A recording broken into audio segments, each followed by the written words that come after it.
नमस्कार, good morning. आप देख रहे हैं एनबी न्यूज और मैं हूं आपके साथ पवन पांडे। नमस्कार भारत में आप सभी का स्वागत है। खबरों की शुरुआत करते हैं। बाढ़ पीड़ितों का रेस्क्यू करने गए मंत्री जी का खुद रेस्क्यू करना पड़ा। हम बात कर रहे हैं मध्य प्रदेश के गृह मंत्री नरोत्तम मिश्रा की। मध्य प्रदेश में भारी बारिश के बाद आई बाढ़ में राज्य के गृह मंत्री भी फंस गए। हालत यह हो गई कि नाव से जायजा ले रहे गृह मंत्री को हेलीकॉप्टर से रेस्क्यू करना पड़ा। एमपी के गृह मंत्री नरोत्तम मिश्रा उस वक्त बाढ़ में फंस गए जब वो दतिया जिले के बाढ़ प्रभावित एक गांव में एक नाव के जरिए कुछ लोगों का रेस्क्यू करने पहुंचे थे। राज्य के गृह मंत्री को रेस्क्यू किए जाने का एक वीडियो भी वायरल हो रहा है। सामने आया है ये वीडियो और गृह मंत्री का रेस्क्यू करने के लिए इंडियन एयरफोर्स के एक हेलीकॉप्टर को वहां बुलाना पड़ा। बताया जा रहा है कि गृह मंत्री को जानकारी मिली थी कि बाढ़ प्रभावित मारूनेद गांव में कुछ लोग घर की छत पर फंसे हुए हैं। इसके बाद नरोत्तम मिश्रा एसडीआरएफ की एक नाव पर बैठकर वहां लोगों की मदद करने के लिए पहुंचे थे। हालांकि इसी दौरान अचानक एक पेड़ उनके नाव पर गिर गया, जिसके बाद उनकी नैया बीच बाढ़ में ही अटक गई। इसके बाद गृहमंत्री ने खुद नाव फंसने की जानकारी सरकारी अधिकारियों को दी। इसके बाद उनकी मदद के लिए वहां पर भारतीय वायुसेना का एक हेलीकॉप्टर भेजा गया और इस हेलीकॉप्टर की मदद से राज्य के गृह मंत्री और वहां फंसे 9 अन्य लोगों को सुरक्षित निकाल लिया गया।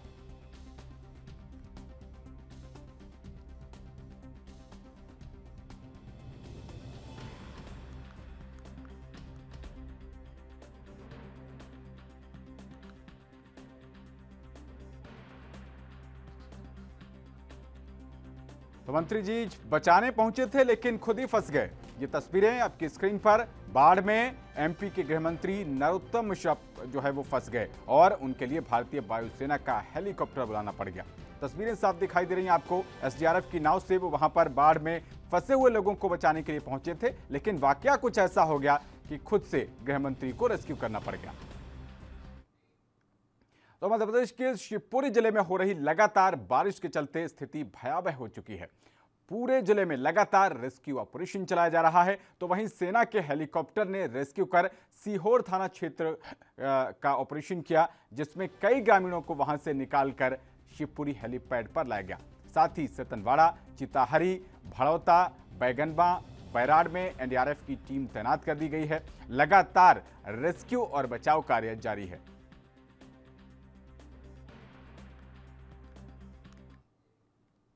तो कई नदियों का जलस्तर बढ़ने से जो है वो भारी मात्रा में पानी छोड़ा गया है और जिसके बाद जालौन से होकर गुजरने वाली नदियों का जलस्तर भी बढ़ रहा है।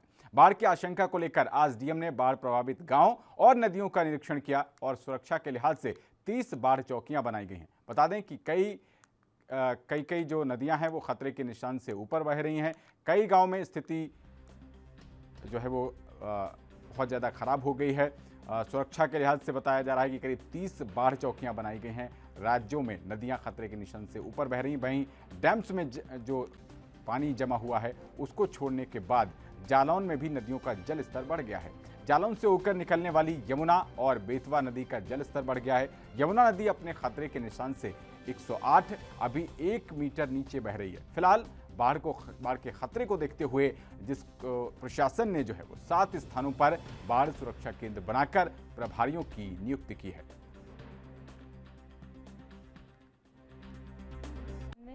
जो 3 नदियां हैं, चंबल, यमुना और बेतवा मुख्य रूप से, और अभी वर्तमान में चंबल नदी के जल स्तर में वृद्धि हो रही है, जिसके कारण यमुना के भी जल स्तर में वृद्धि हो रही है। संबंधित सभी एसडीएम्स को निर्देशित किए गए हैं कि सभी जितने भी प्रभावित क्षेत्र हैं सभी का एक विजिट कर लिया जाए और यदि प्रभावित कृषि की जमीन है तो उसको भी सर्वे कर लिया जाए ताकि किसी भी नागरिक को किसी प्रकार की क्षति का सामना न करना पड़े। हर गाँव में एक बाढ़ चौकी निश्चित करने के लिए और उसके प्रधान को उसका नोडल बनाने के लिए भी बोल दिया गया है। इसके अतिरिक्त आवश्यक सभी व्यवस्थाएं, भोजन, राशन या फिर प्रकाश की व्यवस्था और अन्य दवाएं, स्वास्थ्य संबंधी व्यवस्था, सभी तरह की व्यवस्थाएं करने के लिए निर्देश दिए जा चुके हैं और हम पूरी तरह से किसी भी तरह की समस्या से निपटेंगे। तो नमस्कार भारत में आगे बढ़ते हैं। गंगा के बढ़ते जलस्तर के चलते घाट के किनारे रहने वाले लोगों की परेशानियां भी बढ़ती जा रही हैं। घाट के किनारे छोटे छोटे मंदिर जल समाधि ले चुके हैं तो शवदाह करने वाले लोग गलियों की ओर रुख करने लगे हैं। हालांकि सुबह से गंगा के जलस्तर में 1 सेंटीमीटर प्रति घंटे से गिरावट दर्ज हो रही है, लेकिन केंद्रीय जल आयोग के मुताबिक प्रयागराज में जलस्तर तेजी से बढ़ रहा है। इसका असर काशी में भी देखने को मिल सकता है। फिलहाल गंगा के किनारे बसे 84 घाटों का संपर्क एक दूसरे से पूरी तरीके से टूट चुका है। काशी के गंगा के बढ़ते जलस्तर का असर उसकी सहायक नदियों वरुणा और अस्सी में भी देखने को मिल रहा है। बढ़ते जलस्तर को देखते हुए जिला प्रशासन ने नौका संचालन पर पूरी तरीके से रोक लगाई रखने के साथ ही साथ निचले इलाकों में अधिकारियों की तैनाती भी कर दी है।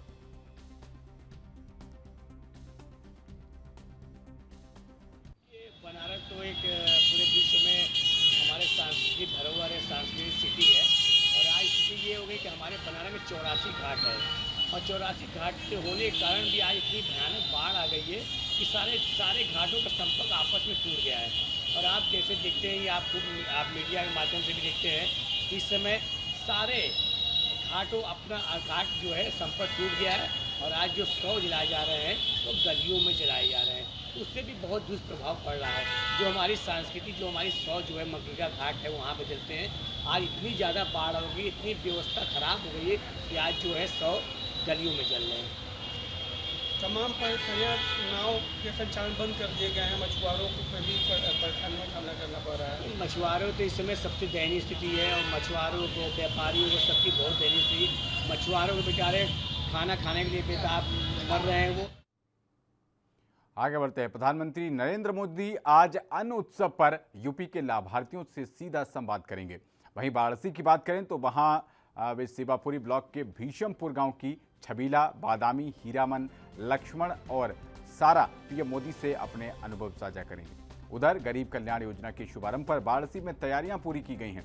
देश के पहले मॉडल ब्लॉक सेवापुरी के ग्राम पंचायत भीशमपुर के 5 लाभार्थियों से अन्न महोत्सव के तहत वितरित की जाने वाली खाद्यान्न के बारे में प्रधानमंत्री नरेंद्र मोदी गुरुवार को वर्चुअली संवाद करेंगे। इसके अलावा कोरोना काल में सरकार द्वारा चलाई जा रही कई योजनाओं के बारे में भी जानकारी लेंगे।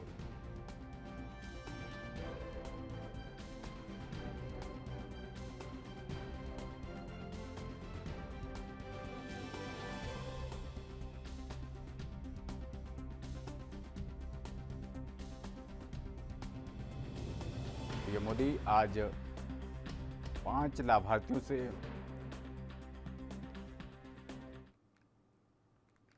तो यूपी में बेसिक शिक्षा परिषद की कक्षा 1 से 8 तक के स्कूलों को 1 सितंबर से खोला जा सकता है।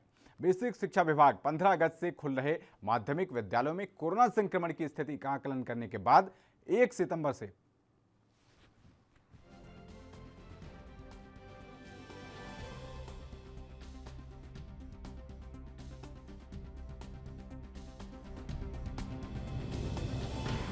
करने के बाद 1 सितंबर से स्कूल खोलने का निर्णय कर सकता है। बता दें कि मुख्यमंत्री योगी आदित्यनाथ ने मंगलवार को आयोजित टीम 9 की बैठक में कोरोना संक्रमण की स्थिति नियंत्रित होने के चलते सभी शिक्षण संस्थानों में नए सत्र शुरू करने की तैयारी करने के निर्देश दिए थे। परिषदीय स्कूलों में ग्राम्य विकास एवं पंचायती राज विभाग की मदद से साफ सफाई और सैनिटाइजेशन कराने, शौचालयों की सफाई कराने और क्लास में स्वच्छता के प्रबंध करने के निर्देश दिए गए थे। मुख्यमंत्री के निर्देश के बाद बेसिक शिक्षा विभाग ने इसकी तैयारी शुरू कर दी है।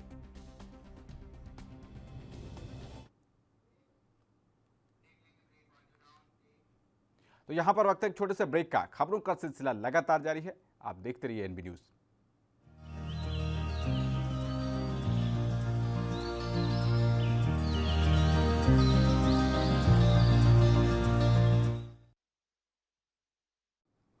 तो नमस्कार, भारत में ब्रेक के बाद आप सभी का स्वागत है। खबरों में आगे बढ़ते हैं। पंजाब के जलालपुर के विधायक मदन लाल के घर नवजोत सिंह सिद्धू, सुखविंदर रंधावा और चरणजीत चन्नी समेत कई विधायक पहुंचे।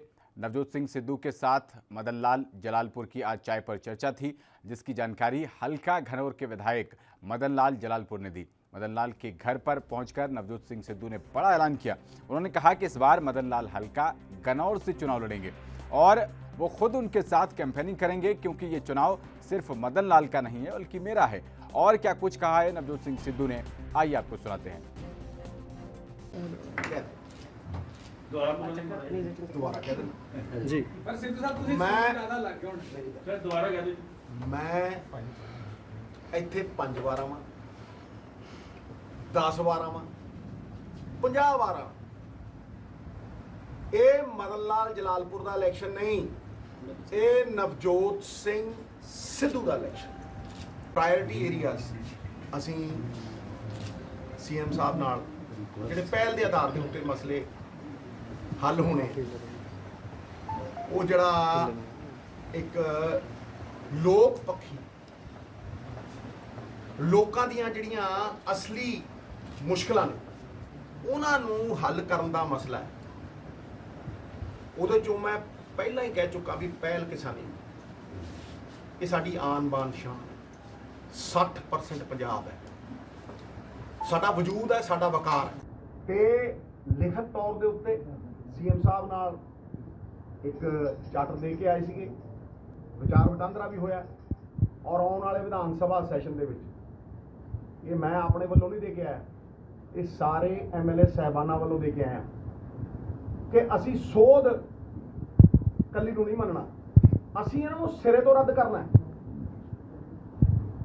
ਅਸੀਂ ਸਿਰੇ ਤੋਂ ਇਹਨਾਂ ਕਾਨੂੰਨਾਂ ਨੂੰ ਰੱਦ ਕਰਨਾ। ਸਟੇਟ ਦਾ ਅਧਿਕਾਰ ਹੈ ਵੀ ਐਗਰੀਕਲਚਰ ਦੇ ਉੱਤੇ ਲਾਅ ਬਣਾਵੇ, ਫੂਡ ਸਟਫ ਅੱਡ ਹੈ, ਐਗਰੀਕਲਚਰ ਪ੍ਰੋਡਿਊਸ ਅੱਡ ਹੈ। ਟ੍ਰੇਡ ਐਂਡ ਕਮਰਸ ਦੀ ਆੜ ਦੇ ਵਿੱਚ ਸਾਡਾ ਕਾਨੂੰਨ ਬਣਾਉਣ ਦਾ ਅਧਿਕਾਰ ਸੈਂਟਰ ਖੋ ਨਹੀਂ ਸਕਦਾ। It is a state subject.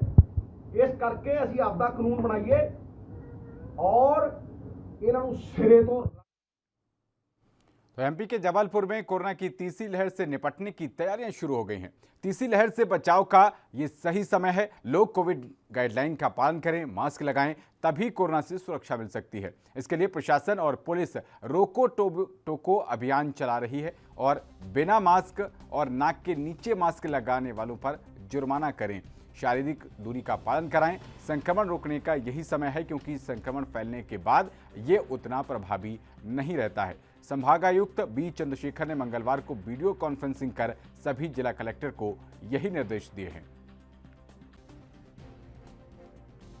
इसके लिए सबसे पहले तो जागरूकता अभियान जो है एक विजन जबलपुर एक एनजीओ है उनसे कोलैबोरेट कर रहे हैं और वो उनके सपोर्ट से एक 14 दिन का पखवाड़ा जो उनके द्वारा संचालित किया जा रहा है रोको टोको अभियान के तहत, उसमें पुलिस की एक्टिव सहभागिता रहेगी। प्रत्येक थाने में जन जागरूकता अभियान जो है थाना क्षेत्र में चलेगा, जिसमें कि लोगों को जो मास्क पहनने के लिए प्रेरित किया जाएगा। अभी आपने देखा होगा कि थोड़ी टेंडेंसी कम हुई मास्क पहनने की, तो उसके लिए सबको जागरूक किया जाएगा। साथ ही साथ जहाँ तक पुलिस विभाग के कर्मियों की बात है, हम वैक्सीनेशन पूरा हो गया है और उनके फैमिली मेम्बर्स का भी काफ़ी हद तक पूरा हो गया है। तो मुझे आशा है कि अगर थर्ड वेव आती भी है तो पुलिस विभाग बहुत अच्छे से उसका सामना करेगा और कोरोना को हम हराएंगे। अभी आम नागरिकों के अलावा पुलिस के कुछ लोग भी देख रहे हैं कि मास्क को अवॉइड कर रहे हैं, सफिशिएंट देखने वाला सड़कों पर। नहीं, ये गंभीर बात है। अगर ऐसा है तो हम उनके खिलाफ एक्शन भी लेंगे, क्योंकि मास्क अभी भी एक प्राइम नेसेसिटी है कोरोना के थर्ड वेव को प्रिवेंट करने के लिए। वहीं पटियाला के पीआरटीसी बस स्टैंड पर पंसब बस पीआरटीसी ठेका कर्मचारियों ने रेगुलर भर्ती की मांग को लेकर 4 घंटे के लिए गेट बंद कर दिए। वहीं यूनियन के प्रधान सहजपाल सिंह संधू ने कहा कि हमारी 3 और 4 तारीख की हड़ताल थी, इसलिए 4 घंटे के लिए हमने पटियाला का बस स्टैंड का गेट बंद किया है। पिछले लंबे समय से हर बार हमें भरोसा दिया जाता है, लेकिन हमारी मांगों की तरफ ध्यान नहीं दिया जाता, जिसकी वजह से हमने हड़ताल का ऐलान किया था और उसी क्रम में 4 घंटे के लिए गेट बंद कर अपना रोष जाहिर किया। उन्होंने कहा कि अगर उनकी मांगें नहीं मानी गईं तो आने वाले समय में वो ये संघर्ष और तेज करेंगे।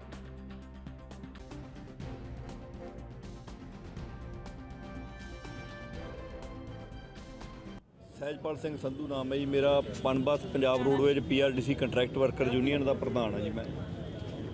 ਕਿਹੜੀਆਂ ਮੰਗਾਂ ਨੂੰ ਲੈ ਕੇ ਬੰਦ ਕੀਤਾ ਗਿਆ? ਇਹ ਜੀ 28 29 30 ਤਰੀਕ ਦੀ ਹੜਤਾਲ ਰੱਖੀ ਸੀ ਜੂਨ ਦੀ ਅਸੀਂ, ਉਹਦੇ 'ਚ ਸਾਨੂੰ 1 ਤਰੀਕ ਦੀ ਮੀਟਿੰਗ ਦਿੱਤੀ ਗਈ ਸੀ ਸਰਕਾਰ ਦੁਆਰਾ ਉੱਥੇ ਸਾਨੂੰ ਕਿਹਾ ਗਿਆ ਸੀ ਮੀਟਿੰਗ ਦੇ ਵਿੱਚ ਵੀ 24 ਦਿਨਾਂ ਦੇ ਵਿੱਚ ਤੁਹਾਨੂੰ ਰੈਗੂਲਰ ਕਰ ਦਿਆਂਗੇ, ਪਰ 24 ਦਿਨਾਂ ਤੋਂ ਵੱਧ ਟਾਈਮ ਹੋ ਚੁੱਕਾ ਹੈ। ਕਿਸੇ ਵੀ ਸਾਡੀ ਮੰਗ ਵੱਲ ਕੋਈ ਧਿਆਨ ਨਹੀਂ ਦਿੱਤਾ ਜਾ ਰਿਹਾ। ਇਸ ਦੇ ਰੋਸ ਵਜੋਂ ਅਸੀਂ ਠੇਕਾ ਮੁਲਾਜ਼ਮ ਸੰਘਰਸ਼ ਮੋਰਚੇ ਦੇ ਨਾਲ ਮਿਲ ਕੇ ਇਹ ਅੱਜ 4 ਘੰਟਿਆਂ ਵਾਸਤੇ ਬੱਸ ਸਟੈਂਡ ਬੰਦ ਕੀਤਾ ਜੀ।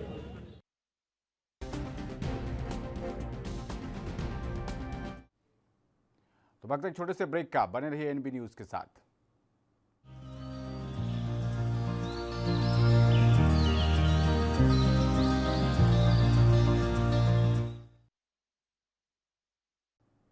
ब्रेक के बाद आपका स्वागत है। नमस्कार भारत में अब बात करते हैं किसान आंदोलन की। गाजीपुर बॉर्डर पर किसान आंदोलन एक बार फिर से रफ्तार पकड़ता हुआ नजर आ रहा है। यूपी के बुलंदशहर में शहीदों के गांव की मिट्टी और जल लेकर हजारों किसानों का जत्था गाजीपुर बॉर्डर के लिए रवाना हुआ।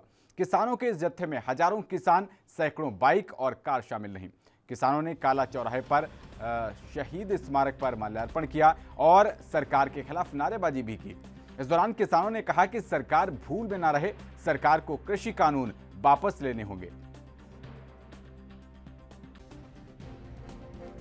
हमलाई का हुआ है, बहुत बड़ी तादाद में जो आज जन सैलाब किसानों का पड़ा है और ये 3 काले कानूनों के खिलाफ और एमएसपी का जो कानून बाध्य कानून बने उसके लिए जो है हम लोग आज आंदोलन गाजीपुर बॉर्डर पर अपने राष्ट्रीय प्रवक्ता चौधरी राकेश टिकैत जी को समर्थन देने के लिए जा रहे हैं। और इसी में ये मैं बताना चाहूँगा कि सरकार जो ये कह रही है कि हम लखनऊ आने नहीं देने के हैं, मैं चेतावनी देना चाहता हूँ कि वो जो सरकार कह रही है उस सरकार को लखनऊ भेजने वाले हम लोग हैं।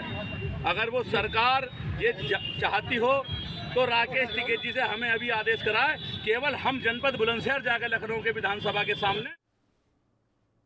तो रुड़की के एक निजी प्रतिष्ठान में कांग्रेस नेता सचिन गुप्ता ने वरिष्ठ कांग्रेसी नेताओं को फूल माला पहनाकर और शाल भेंट कर सम्मानित किया।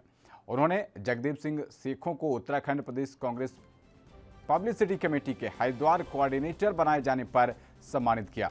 वहीं इस दौरान कांग्रेसी नेता सचिन गुप्ता ने कहा कि शहर के जो वरिष्ठ कांग्रेस नेता हैं सभी का अनुभव 40 से 50 साल का है और उन्हें भली भांति पता है कि चुनाव कैसे लड़ा जाता है और कैसे जीता जाता है। उन्होंने कहा कि आगामी 2022 विधानसभा चुनाव वो इनके अनुभव के साथ लड़ेंगे और प्रदेश में कांग्रेस पार्टी की पूर्ण बहुमत से सरकार बनाएंगे।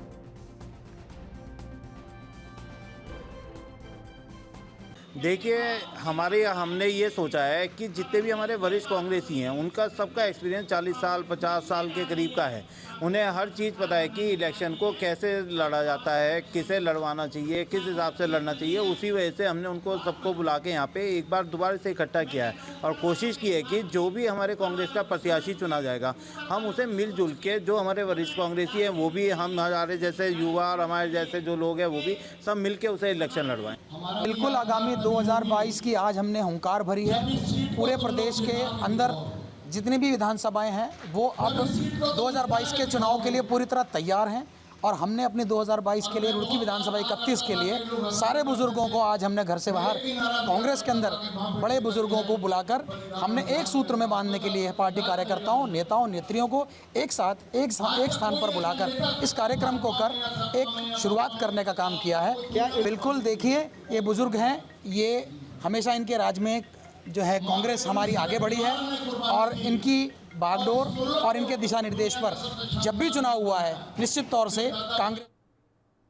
तो बात बिहार की। बिहार में 7 अगस्त से 50% विद्यार्थियों की उपस्थिति के साथ प्रदेश भर में 9वीं और 10वीं की कक्षाओं के सभी सरकारी और निजी स्कूल खुल जाएंगे। 15 अगस्त से 1ली से 8वीं कक्षा तक के सभी विद्यालय खोले जाएंगे और इस दिन बच्चे विद्यालयों में झंडोत्तोलन समारोह में शामिल होंगे। इन बच्चों की कक्षाएं 16 अगस्त से 50% उपस्थिति के साथ संचालित होंगी। सभी विद्यालयों में कोविड-19 प्रोटोकॉल का सख्ती से पालन होगा। वहीं शिक्षा मंत्री विजय कुमार चौधरी ने बुधवार को इसकी जानकारी दी। बता दें कि कोरोना महामारी के चलते 5 अप्रैल 2021 को सरकार ने सभी शिक्षण संस्थानों को बंद कर दिया था। इस प्रकार 123 दिनों के बाद 9वीं और 10वीं और 132 दिनों के बाद 1ली से 8वीं कक्षा के विद्यालयों में शिक्षण कार्य शुरू हो जाएगा और इसी के साथ कैंपस में चहल पहल वापस लौटेगी। इससे पहले 12 जुलाई से 10वीं कक्षा से ऊपर के शिक्षण संस्थान खोले गए थे।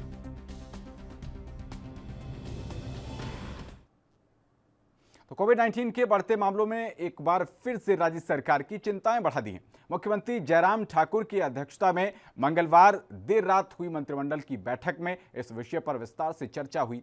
मामले की गंभीरता को देखते हुए ये निर्णय लिया गया कि 10 अगस्त तक राज्य सरकार स्थिति पर नजर रखेगी। ऐसे में यदि संक्रमण नहीं रुका तो आने वाले दिनों में हिमाचल प्रदेश में RT-PCR रिपोर्ट और वैक्सीन सर्टिफिकेट दिखाने पर ही प्रवेश मिलेगा। इसके अलावा भीड़ को नियंत्रित करने के लिए फिर से प्रतिबंधों को लगाया जा सकता है, यानी पहले की तरह सार्वजनिक कार्यक्रमों में लोगों की संख्या को सीमित करने और भीड़भाड़ वाले इलाकों में भीड़ कम करने को लेकर नए सिरे से आदेश जारी किए जा सकते हैं।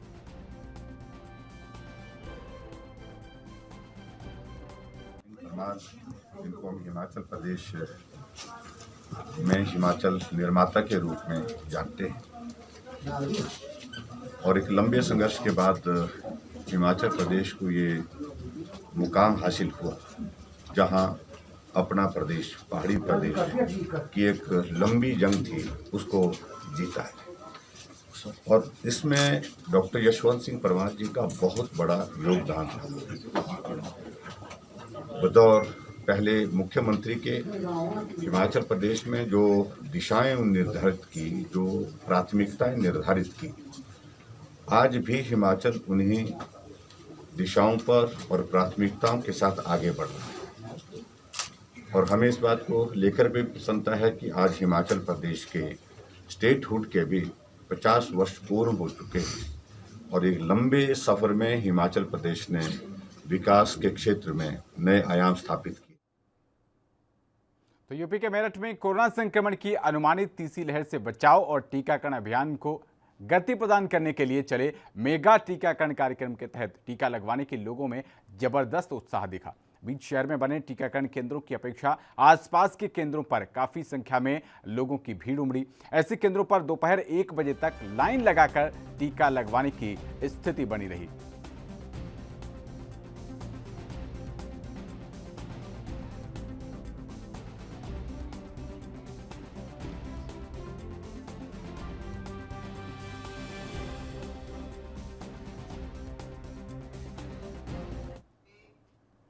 तो नमस्कार, भारत में फिलहाल के लिए इतना ही। देश और दुनिया की तमाम अहम खबरों के लिए बने रहिए एनबी न्यूज़ के साथ। नमस्कार।